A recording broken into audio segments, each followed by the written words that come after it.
आतंकी हमले के बाद भारत सरकार ने ऑपरेशन सिंदूर के जरिए पाकिस्तान के आतंकी ठिकानों को निशाना बनाया। इसके काउंटर में जब पाक ने नापाक हरकत की तो भारतीय सेना ने उसका ऐसा करारा जवाब दिया कि सैन्य इतिहास उसको याद रखेगा। भारत और पाक की एक बड़ी बॉर्डर सीमा राजस्थान से लगती है। ऐसे में राजस्थान में किस तरह के इंतजाम किए गए हैं, 2:30 बजे तक खुद मुख्यमंत्री भजनलाल शर्मा ने मॉनिटरिंग की। संसदीय कार्य मंत्री जोगाराम पटेल उनके साथ रहे, मेरे साथ मौजूद हैं, उनसे बात करते हैं। जोगाराम जी, ये आपकी मुस्तैदी, आपकी सरकार की मुस्तैदी इस बात को बता रही है कि किस तरह आप गंभीरता से इसको ले रहे हैं। फिलहाल अगर मैं दर्शकों को बताना चाहूँ, अभी बॉर्डर पर किस तरह के हालात हैं? देखिए, अभी हमारा जो बॉर्डर लगता है जैसलमेर से लगाकर, बाड़मेर से लगाकर गंगानगर, हनुमानगढ़ तक, उस बॉर्डर पे अब शांति है। हमारी बॉर्डर फोर्स जो है, जो बीएसएफ फोर्स है, वो पूरी तरह से सतर्क है। और फ्रंट पे हमारी मिलिट्री है वो बिल्कुल सतर्क है, एकदम रेड अलर्ट में। उसके बाद का जो एरिया लगता है वो सिविल डिफेंस वालों का लगता है, जहाँ सिविलियन लोग रहते हैं। राजस्थान सरकार को भी पहले से पता थी कि सन 1965 के युद्ध में और सन 1971 के युद्ध में पाकिस्तान का अटैक इधर ज़्यादा रहता है, वो इसे नज़दीक लगता है एरिया है, और बॉर्डर एरिया भी लंबा लगता है, और यहाँ रेतीला एरिया भी है। ऐसी स्थिति में केंद्र सरकार से भी गाइडलाइन मिली थी कि राजस्थान विशेष सतर्कता बरते, और इसी के हमारे यशस्वी मुख्यमंत्री जी ने भी बहुत सतर्कता बरते हुए पहले ही, जहाँ हमारी कोई ट्रेनिंग चलती थी केवड़िया में, वहाँ से वो केवड़िया बीच में चला के राजस्थान आ गए। अधिकारियों की मीटिंग ली, मिलिट्री के अधिकारियों के साथ जितना संपर्क करना संपर्क किया। हमारे जितने भी जिला प्रशासन है, हनुमानगढ़ है, गंगानगर है, बीकानेर है, जैसलमेर है, बाड़मेर है, उनसे संपर्क किया। और उन सब को दो भाग में, एक भाग में जो बॉर्डर एरिया पे बीएसएफ और मिलिट्री रहती है, सेकंड भाग में जहाँ सिविलियन रहते हैं वहाँ हम लोग रहें, अफवाहें नहीं फैले, पीने के पानी की समस्या नहीं हो, पीने के पानी में कोई न कोई गलत कार्रवाई करके कोई जहर वगैरह ऐसा होता नहीं डाल दे, खाने पीने की समस्या का कोई कमी नहीं आवे, जब भी जैसी जरूरत पड़ जाए वो तैयार मिले, अस्पतालों में डॉक्टर और दवाएं हमेशा तैयार रहे। हमारे जो स्कूलों की जब छुट्टियां करती बॉर्डर एरिया की, उसके जो अध्यापक है वो रेडी रहे, कब कहाँ जरूरत पड़ जाए उनकी ड्यूटी लगा सके। जितने भी बॉर्डर एरिया की वैकेंसीज थी उन सब की पोस्टिंग रात को बैठ में कर दी, चाहे वो तहसीलदार है, चाहे नासिर तहसीलदार है, चाहे वो जेएन है, एईएन है, जो भी पोस्ट रहती है वो सारी पोस्टें भर दी, पुलिस की भी भर दी। और सबको सतर्क रहा है कि हर स्तर पर हर संभावना को ध्यान में रखते हुए पूर्ण सतर्कता के साथ कार्रवाई करें। जनप्रतिनिधियों के साथ भी मुख्यमंत्री बराबर संपर्क में, हम भी संपर्क में, उनसे बराबर फीडबैक लेते हैं, जिला परिषद से फीडबैक लें, और सबकी क्रॉस चेकिंग से लगता है कि नहीं हमारा एरिया बिल्कुल सेफ है और हमारी मिलिट्री बराबर उनका प्रोटेक्ट कर रही है। और पाकिस्तान ने नापाक इरादों से जो जैसलमेर के, विशेष रूप से जैसलमेर और बीकानेर के नाल एरिया में अटैक करने की कोशिश की, चाहे उन्होंने ड्रोन फेंके, मिसाइल दी, उसका मुस्तैदी से वापस जवाब हुआ, हवा में उसको मार गिराए।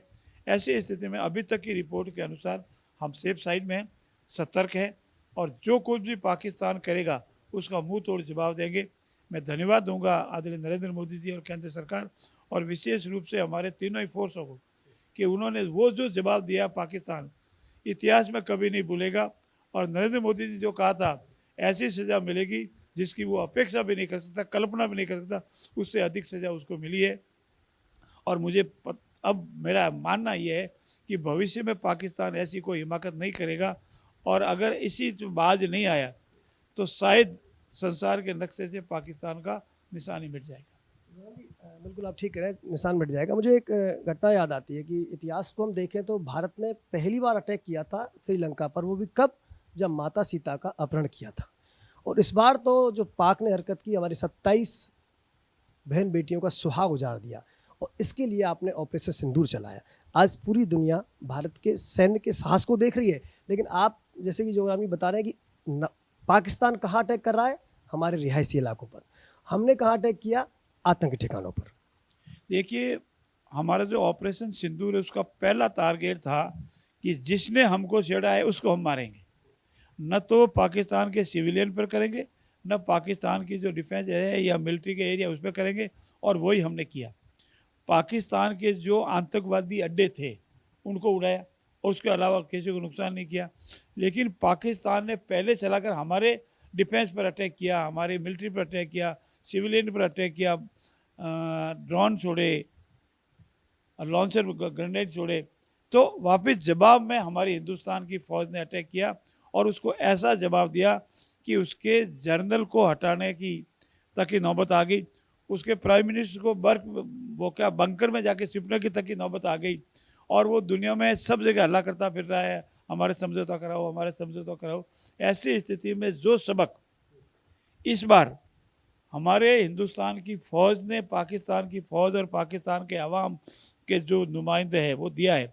आपको नॉलेज के लिए बताऊं, कल रात को स्थिति आ गई थी कि नवाज शरीफ की मौजूदगी में वो जो जेल में बंद है पुराना प्रधानमंत्री को छोड़ाने के लिए लोग वहाँ जेल पे चले गए थे, जेल से बाहर निकालो। उधर अफगानिस्तान का बॉर्डर से लगता है जो हमारा POK पाक है, उन्होंने उधर से अटैक करना शुरू कर दिया। तो पाकिस्तान पूरा हड़बड़ा गया, घबरा गया। उनके पास न संसाधन है, न उनके पास मिलिट्री की एम्यूनिशन है, न उनके पास मिलिट्री है।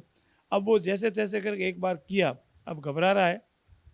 मेरा ऐसा मानना है कि एक बार पाकिस्तान को ऐसा सबक मिले ताकि उन्होंने जिन माता बहनों को सिंदूर उजाड़ा है, मानवता को शर्मसार करने वाला जो कृत्य किया है, जिसके लिए हिंदुस्तान के हर राजनीतिक दल, पूरा हिंदुस्तान सरकार के साथ खड़ी है और विश्व का 80% समर्थन हमारे साथ है। इसीलिए पाकिस्तान को सबक सिखाना पड़ेगा।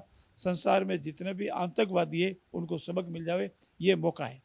शॉर्ट सवाल जोगराम जी, आपने वैसे कह दिया इस बात को, लेकिन मैं जरूर पूछना चाहूँगा कि इस बार हम अजी एक बात देख रहे हैं, भारत के साथ पूरी दुनिया का समर्थन मिल रहा है। अगर पाक की बात करें तो तुर्की को छोड़ दो, चीन भी आज सीधा नहीं आ रहा है, लेकिन भारत के साथ दुनिया का हर देश खड़ा है। इसके लिए आप किसको जिम्मेदार मानेंगे? क्या PM मोदी की कूटनीति का ये कमाल है? देखिए, इसके लिए सबसे पहले तो पाकिस्तान के नापाक इरादे हैं। संसार का कोई भी देश उनके इस तरह के नापाक इरादों को समर्थन नहीं कर सका। दूसरा, मोदी जी की रणनीति, उन्होंने जो कहा है वो करके दिखाया। उन्होंने कोई भी स्वयं ने बढ़ के या स्वयं ने आगे आके कोई अटैक नहीं किया। और उनका कहना भी है कि हम तो विश्वदेव कुटुंबकम में विश्वास करने वाले लोग हैं, हमको कोई छेड़ेगा तो छोड़ेंगे नहीं, लेकिन हम जनता को जानबूझ के पहल करके अटैक नहीं करके। तो न तो उन्होंने जानबूझ करके वो अटैक किया, न पहल की। जो उन्होंने आतंकवादियों को भेजा, हमारी मानवता शर्मसार करने वाले बहन भाइयों पर हमला किया, उसका जवाब दिया। और अगर पाकिस्तान अटैक नहीं करता तो हिंदुस्तान को अटैक करने की ज़रूरत नहीं पड़ती। पर पाकिस्तान अटैक किया 9 से 10 बजे के बीच में, और हिंदुस्तान की फौज ने तुरंत हाथों हाथ ही ऐसा जवाब दिया, ऐसा सबक सिखाया कि वो दिन में तारे देख रहा है। संसदीय कार्य मंत्री जोगाराम पटेल, जिनका कहना है कि इन हालातों में राजस्थान सरकार पूरी तरह देश की सीमाओं के साथ खड़ी है और अगर आगे भी पाक ने ऐसी नापाक हरकत की तो कहीं ऐसा नहीं हो कि पाक का अस्तित्व ही मिट जाए। वीडियो जर्नलिस्ट विजय के साथ लाल सिंह फौजदार, सच बेधड़क।